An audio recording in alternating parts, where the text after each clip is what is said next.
Bonjour à tous.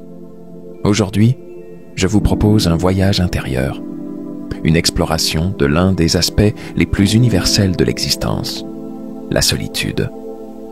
Elle est une énigme, un paradoxe, à la fois redoutée et recherchée, subie ou choisie. Elle façonne nos vies bien plus que nous ne l'imaginons. Certains la voient comme une condamnation, un isolement pesant, une souffrance. D'autres y trouvent un refuge, une source d'inspiration, une liberté pure. Mais une chose est certaine, elle est inévitable. Alors, comment la comprendre? Comment la transformer en une force plutôt qu'en une épreuve? Et surtout, comment apprendre à l'habiter pleinement sans qu'elle devienne un fardeau? Mon objectif aujourd'hui est de vous offrir une vision nouvelle de la solitude. Non pas comme un ennemi à fuir, mais comme un terrain d'apprentissage, un espace de transformation. Parce que vous le vouliez ou non, la solitude fait partie de votre vie. Et apprendre à l'apprivoiser, c'est reprendre le pouvoir sur soi-même. Prenez un instant, installez-vous confortablement. Laissez votre esprit s'ouvrir à cette réflexion. Parce qu'à la fin de cette vidéo, je veux que vous puissiez regarder la solitude d'un œil totalement différent. 1. La solitude. Un mal ou un privilège. Dès notre plus jeune âge, nous sommes conditionnés à considérer la solitude comme quelque chose de négatif. Un enfant seul dans une cour de récréation est perçu comme isolé, différent. Un adulte solitaire est souvent vu comme quelqu'un qui a échoué à construire des liens sociaux. Mais pourquoi?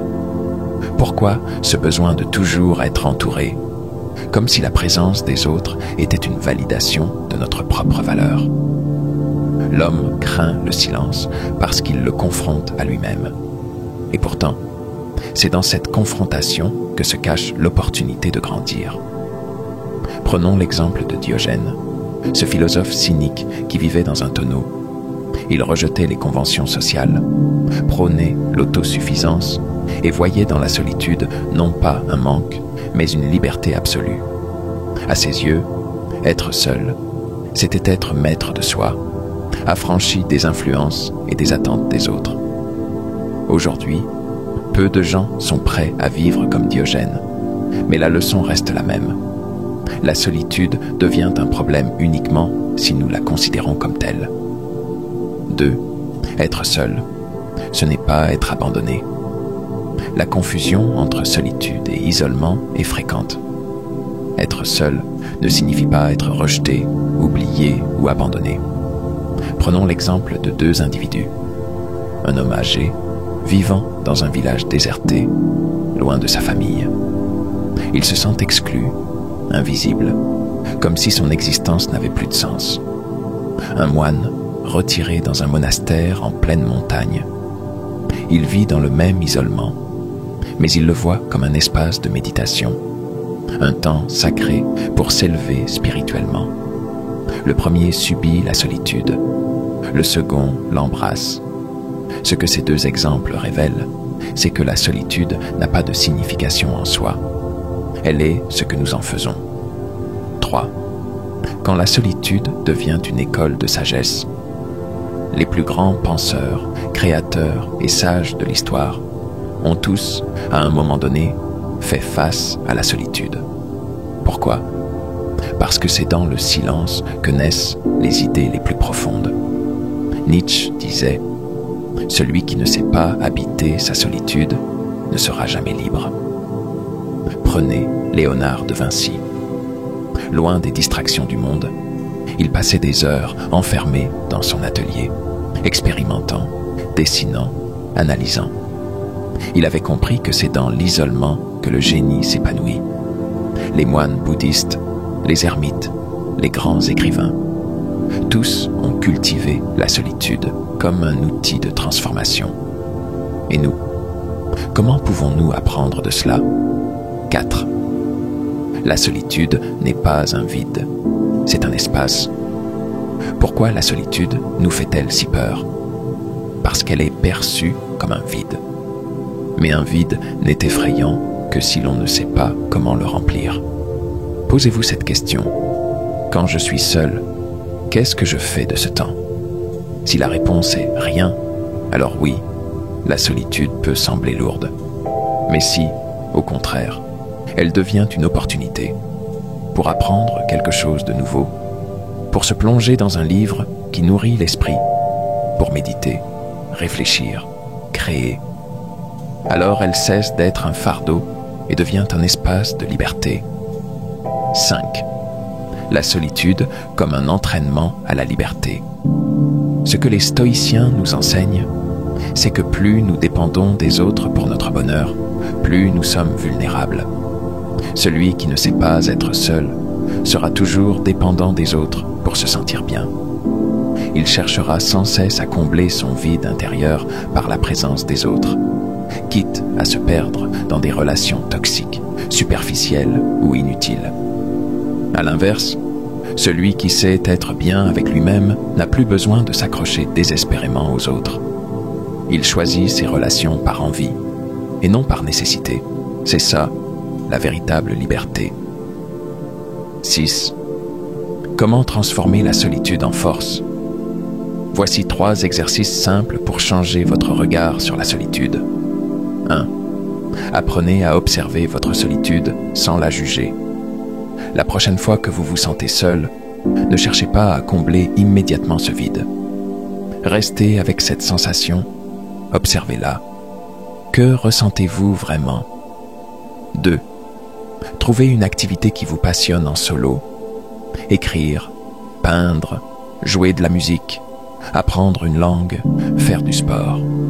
Trouvez quelque chose qui vous nourrit intérieurement et faites-en un rituel. 3. Pratiquez des moments de solitude volontaire. Déconnectez-vous des réseaux sociaux, éloignez-vous des distractions et passez 30 minutes seul, en silence, chaque jour. Voyez ce qui en ressort. 7. La solitude et la peur du jugement des autres. Un autre aspect fondamental de la solitude est le poids du regard des autres.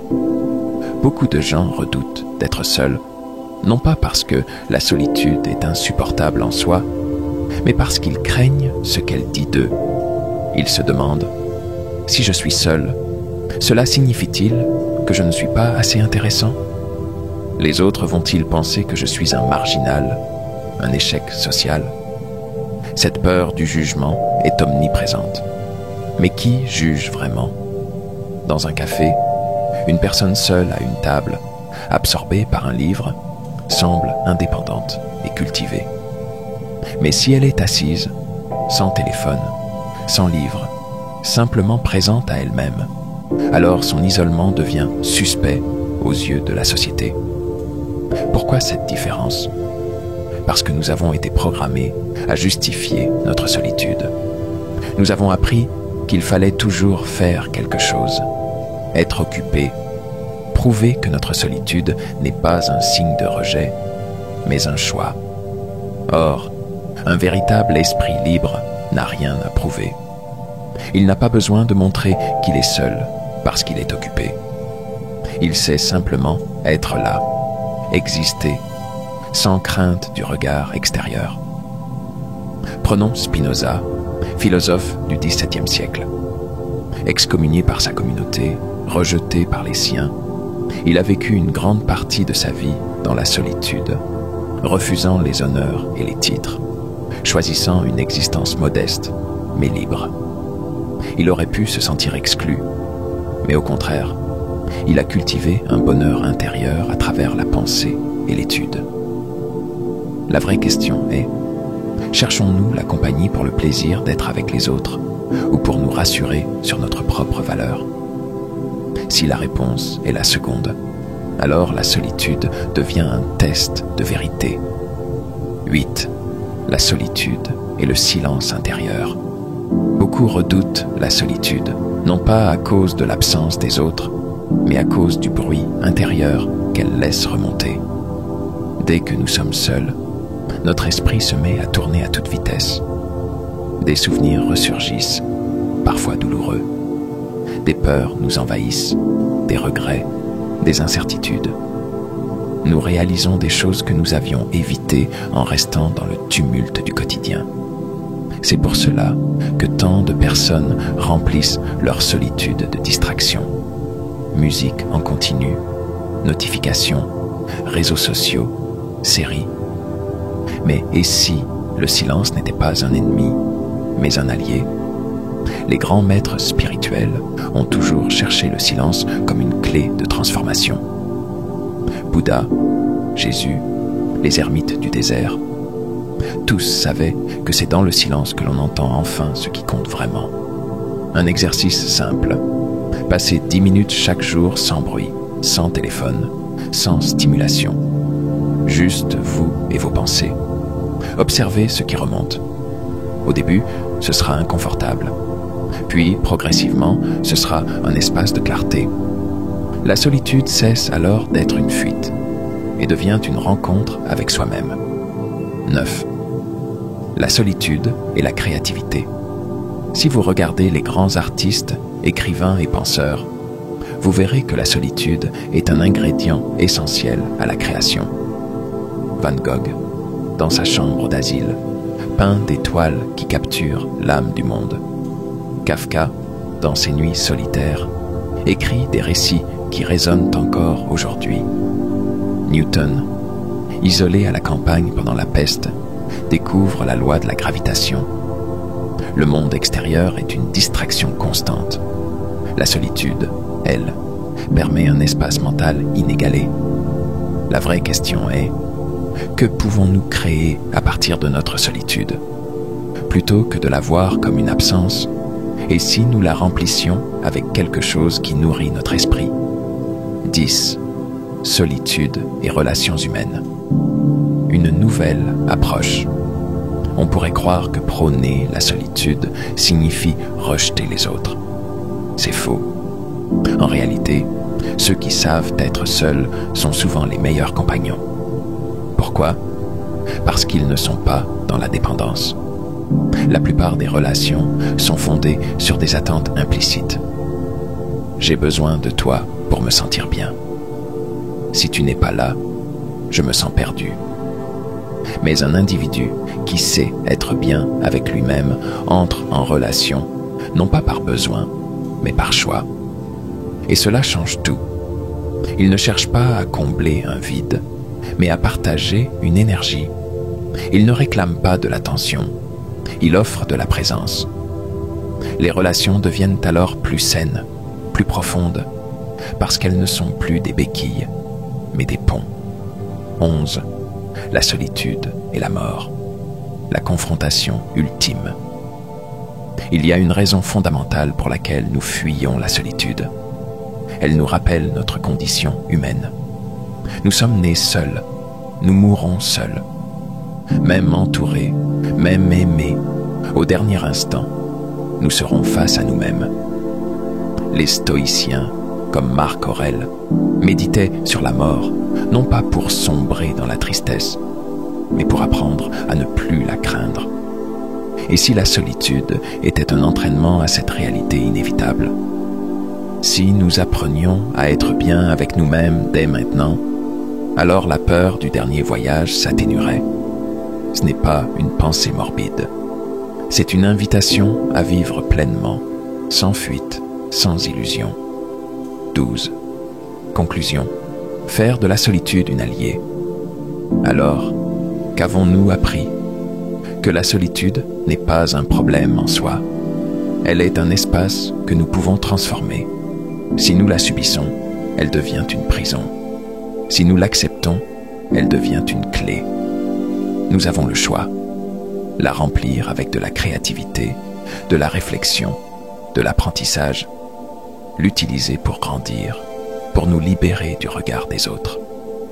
La voir comme un terrain d'entraînement pour des relations plus profondes et authentiques. À la fin, la vraie question n'est pas comment fuir la solitude, mais plutôt comment puis-je en faire ma meilleure alliée? La réponse est entre vos mains. Et si, au lieu d'avoir peur du silence, vous l'écoutiez vraiment? Parce que peut-être au cœur de ce vide que nous redoutons tant, se cache la plus belle des rencontres, celle avec nous-mêmes.